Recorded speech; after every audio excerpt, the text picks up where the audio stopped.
Hello everybody, welcome to That's Football. Liverpool lose the Community Shield final to Crystal Palace on penalties. Are they in crisis? Of course they're not. It's pre-season, but you're spending £500 million if Isak comes in, and defensively there is an issue with Liverpool. How big of an issue is it? They will be Premier League favourites to win the title. They're title holders. They've spent a lot of money.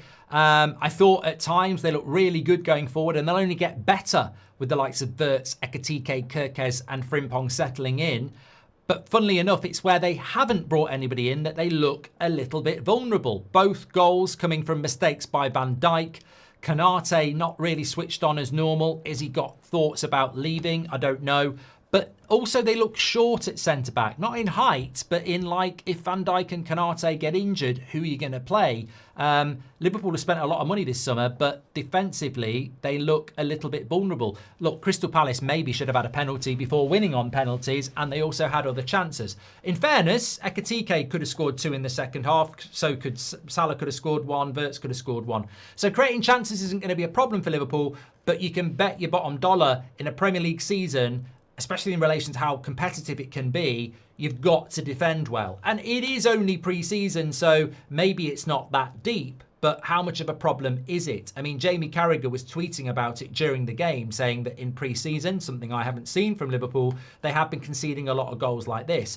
I would counter that by saying that Liverpool, even under Jurgen Klopp, and certainly under Slot last season, they have this desire to play high up the pitch. They have this desire to, sort of go 1-for-1 defending and back people like Van Dijk, Konate, and get their fullbacks forward. So that's not a new thing. It only becomes a problem if those players can't deal with defending like that. So, they're looking at Guehi. Guehi plays with 3 centre-backs. So, going 1-for-1 would be different for him. But I think Liverpool do need to bring a centre-back in because they are short in that area, regardless of how good you think their centre-backs are now. There's a lot of games to play. They look well stacked in the midfield and in the attack if they can get Isak in. But defensively, you've got to be strong. If you want to win the Champions League, if you want to win the Premier League, you've got to be strong. You can't be conceding 2 goals every game and expect to win a title. So it will certainly be something Liverpool look at. I mean, as I say, I wouldn't be... Well, I'll have a look in the comments and see what people think, but I wouldn't be expecting them not to beat Bournemouth on Friday, but with Newcastle away after that and then Arsenal at home, you come up against a team that defends well and can score, and it might be problematic. There are plenty of games where you need to win by the odd goal, and defence is going to be key to that. But remember, look, it's not that Liverpool need to change the way they need to play. That high line, aggressive way of playing is going to work. Alisson's a very good sweeper keeper. And the goals they conceded, look, Crystal Palace I think we dismiss, as big clubs, we dismiss the flexibility and know-how and capability of teams like Crystal Palace and Fulham, etc. They're good teams. They can score goals. They can give you problems. I don't think anybody would have expected Liverpool to be turning up today and winning, 4 or 5-0 because they've brought really, really well. I mean, that would have been a major statement, but I didn't expect that. That's pretty much Crystal Palace's strongest team. They haven't sold Guehi or Eze yet. Maybe they won't.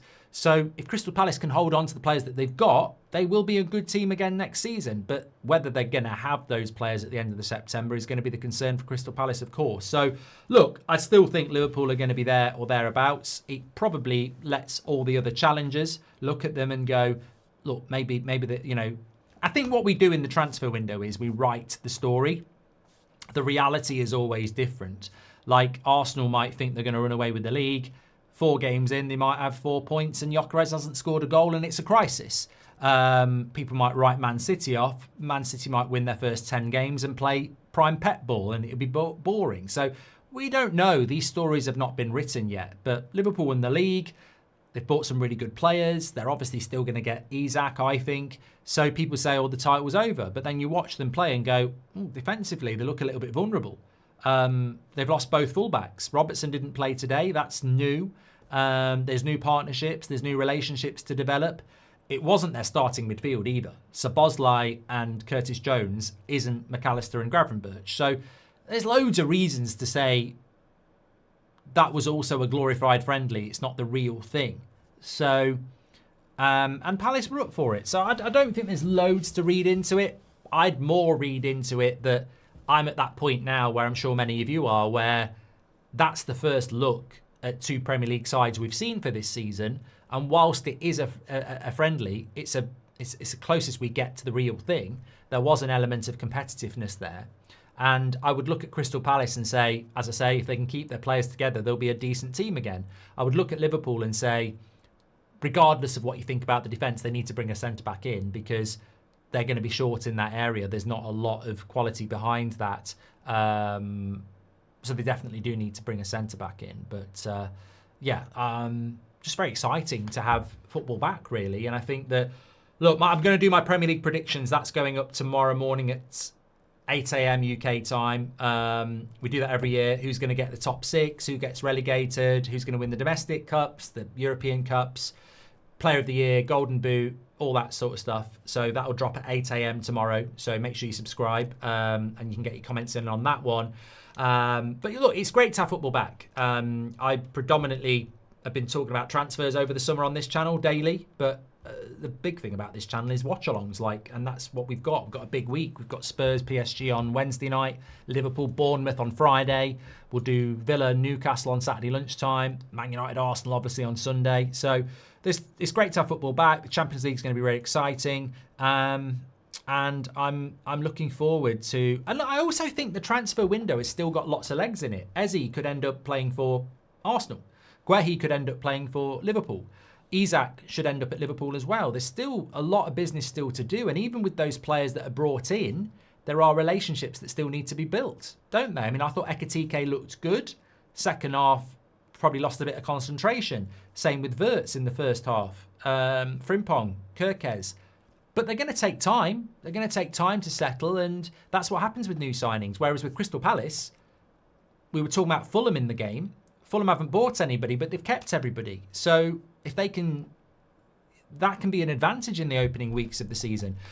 Obviously, every fan wants their team to buy players, but no matter how much pre-season you have, it still takes time when it's pre-season because it's only in the competitive games that relationships really form. So you can have a good transfer window, but when you've got 4 or 5 new players coming in, that takes a little bit of time at the start of the season to adjust. Whereas Crystal Palace today, that's pretty much their team from last year and everybody knows each other. So there's going to be a period of adjustment, but I think it's really exciting. I just can't wait to watch as many teams as possible in the first few weeks and understand what they're all about. It'd be great. Get your comments in below. Make sure you smash a like on the video and subscribe. Give us your thoughts as well. Is it an issue for Liverpool? I don't think it's an issue. I just think they need to buy another centre-back for squad depth more than anything. And don't forget, tomorrow, Premier League predictions drops 8 a.m. Looking forward to that. Make sure you subscribe and get ready for it. Take care. Speak to you on the next one.